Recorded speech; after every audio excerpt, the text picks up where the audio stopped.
हात वर करा सगळ्यांनी, घोषणा द्या.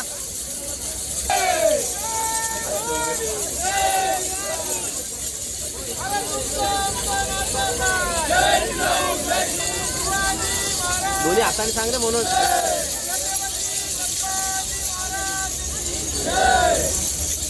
दोन्ही हाताने टाकायला सांग ना, ते काय हातात टाकतो. हो सर. या ठिकाणी शिवजयंती उत्सव साजरा केला, कितवी जयंती आहे आणि कशा प्रकारे साजरी केली? हिंदवी स्वराज्य संस्थापक छत्रपती शिवाजी महाराजांची 395वी जयंती आहे आणि ही जयंती दरवर्षी जल्लोषात स्वागत होत असतं. पण सकल मराठा समाजातर्फे आणि पुऱ्या महाराष्ट्रात आणि हिंदुस्थानात स्वागत होत आहे. परंतु सन्माननीय उपमुख्यमंत्री अजितदादा पवार यांचं दुःखद निधन झाल्यामुळे संध्याकाळचे जे होणारे काही कार्यक्रम आहेत ते आम्ही सकल मराठा समाजातर्फे त्यांना एक मानवंदना देण्याकरता आम्ही शिथिल केलेले आहेत. पण शिवसन्मान ज्योत यात्रा ही नेहमीप्रमाणेच आज ठाणेकर जनता नाक्यावर चौकात ते वाट बघत असतात ह्या यात्रेची. तर ती शिवसन्मान ज्योत यात्रा ही आता थोड्या वेळात निघणार आहे आणि ते सकल मराठा समाज आणि त्याचं नियोजन करत आहे.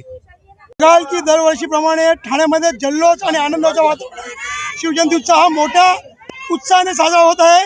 असाच आनंद पूर्ण देशामध्ये आहे आणि ठाण्यातर्फे मी सर्वांना शिवजयंती खूप शुभेच्छा.